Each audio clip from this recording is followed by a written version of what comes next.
Hey, I'm Mike and welcome to Need It Make It. So in the last several videos, we adapted and created all kinds of 3D printed connections without using any glue or screws, and I am nearly ready to test them out.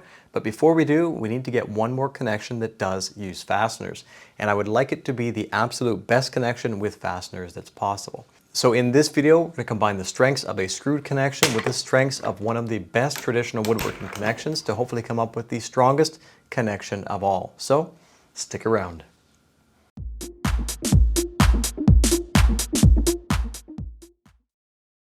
This time around, I'm going to take one of my favorite connections, which is the undersquinted stump splayed scarf joint, and use some of the best features of that connection in combination with a screwed joint. This is a normal screwed connection, and it's not weak by any means, and it's simple enough to create.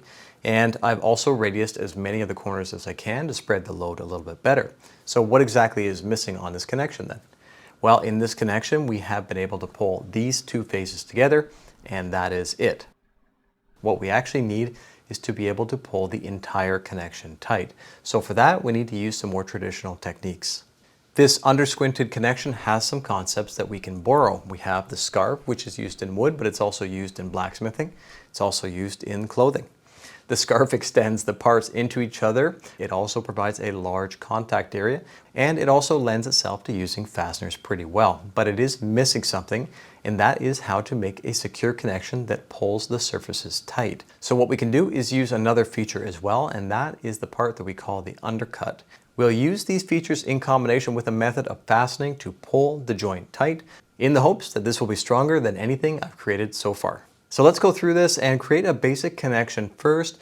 And I've shown something similar in a previous video, but the connection in this video is going to be quicker and easier than the one I've shown in that video. If you haven't already seen that video, I will post that link up there.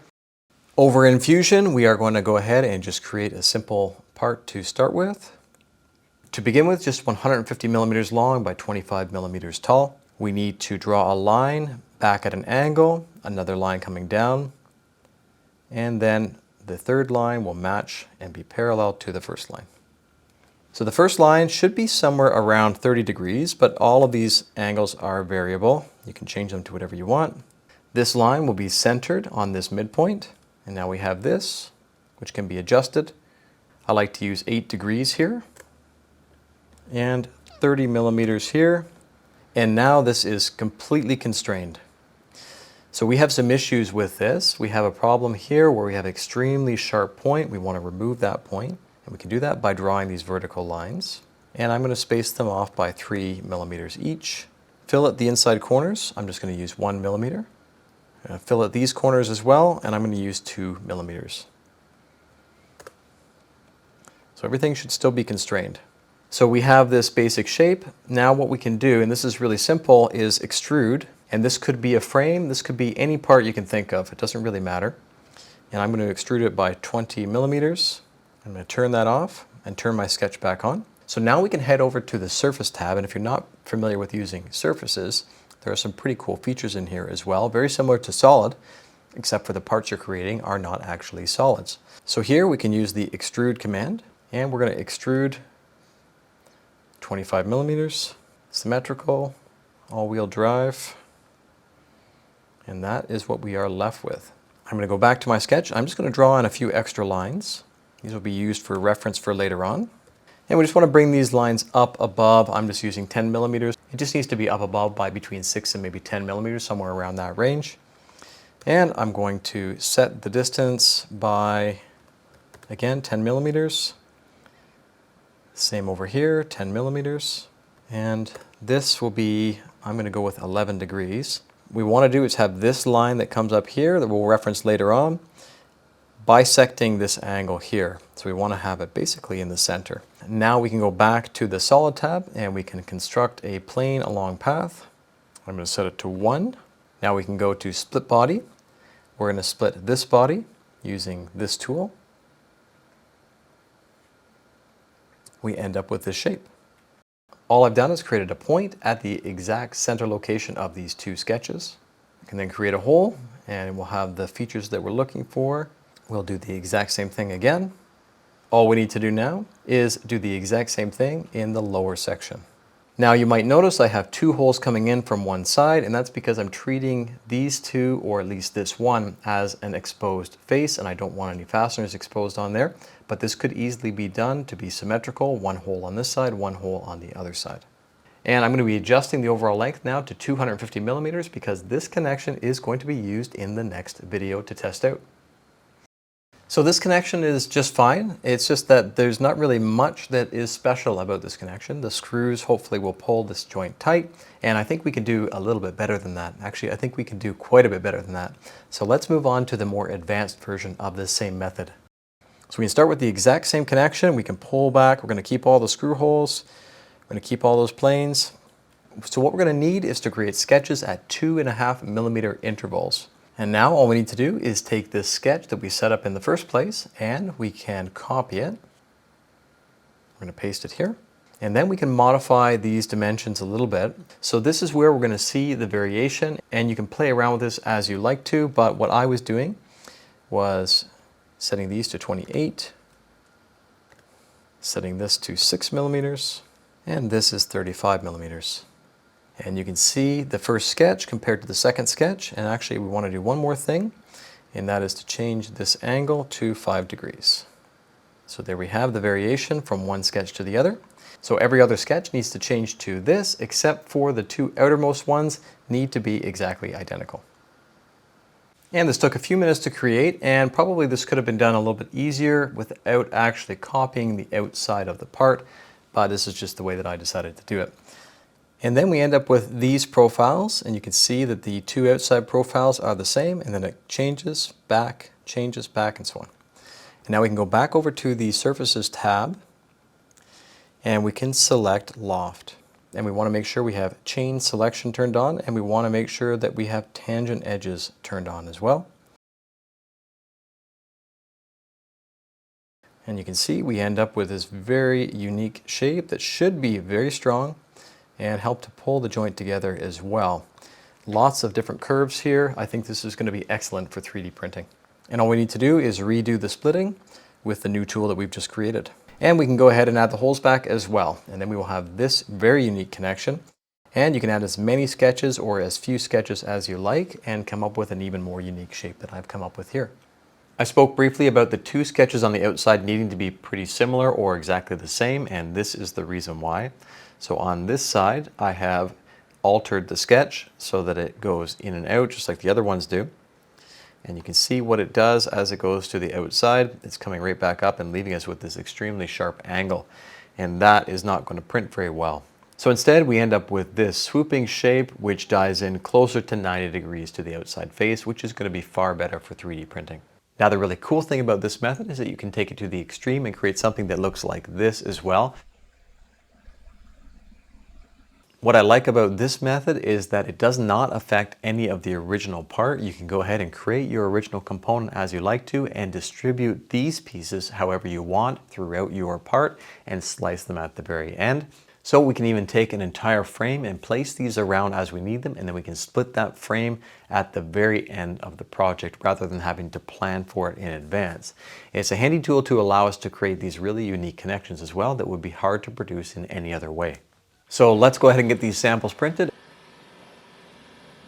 So I printed all these parts as 250 millimeters long overall, or about 10 inches, and that's because we're going to have a full set of parts to test out, and I need them to be long enough to put in the testing rig that I'm building. I will also be reprinting all of the other parts in the exact same way from the previous videos. So if you haven't subscribed and you want to know how these parts and all of the other connections from the previous videos turn out and which one reigns supreme, hit that subscribe button and the like button as well. And make sure you hit that notification also so that you know when the next video is released. It also helps this channel to continue to grow and to make better content for you. And here are the finished parts.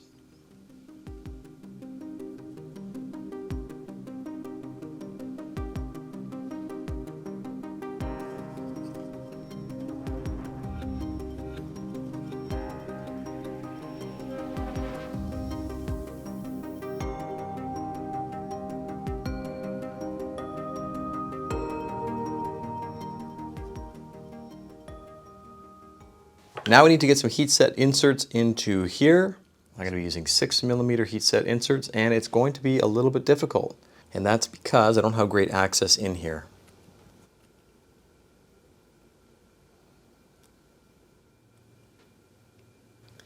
That's one, and that actually seemed to be not too bad. A little bit easier than I expected it to be.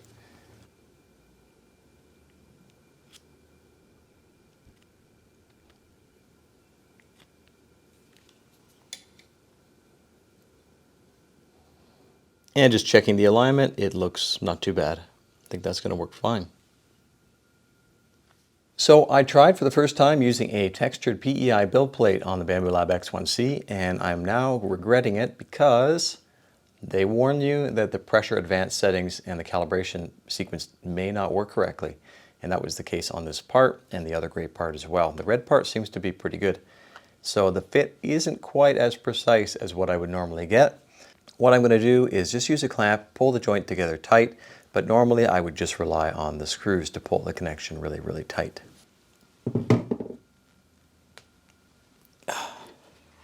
And for the second screw, I'm just going to try these guys. These are just regular wood screws. This has a fairly small head on it, so it should fit just barely in there.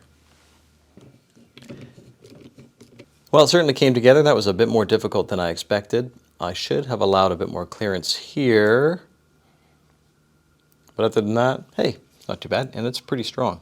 Let's move on to the advanced version. Try this one.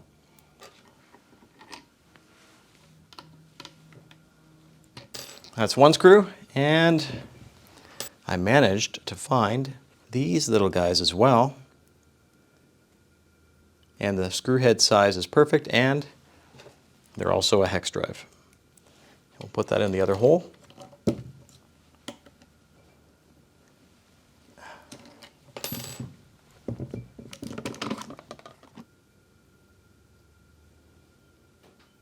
So that alignment is absolutely perfect. I mean, it definitely feels very strong, but I think these parts need to be reprinted with the correct pressure advanced settings so that they fit properly together and the screws can pull the joint tight. And it's a very interesting way of putting these parts together. And here's the connection from the thumbnail, and this one used the standard build plate, and look at how nicely these parts fit together. So definitely there was a pressure advanced setting or flow setting issue. So one other little change that I think I would make is that this angle still looks a little bit too severe to me. I think this should come up a little bit more. And if you look at the original timber frame connections, this is only a few degrees off of 90. But I think these holes are far too deep and the heat set insert is a little bit too difficult to get in there. I went ahead and I adjusted the angles at the two ends to mimic what we would use in timber framing typically. Something closer to between 50 and 55 degrees seems to work pretty well. And I've also adjusted the angles of the two holes as well. That's going to change the countersink depth to be a bit shorter. That's also going to make it easier to get the heat set insert in there as well. I should have the testing video set to release within about 2 weeks, so pretty soon we're going to be able to find out which one really is the strongest.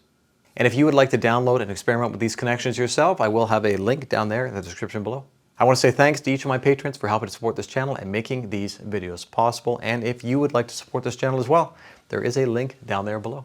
Take care, everybody, and we will see you on the next one.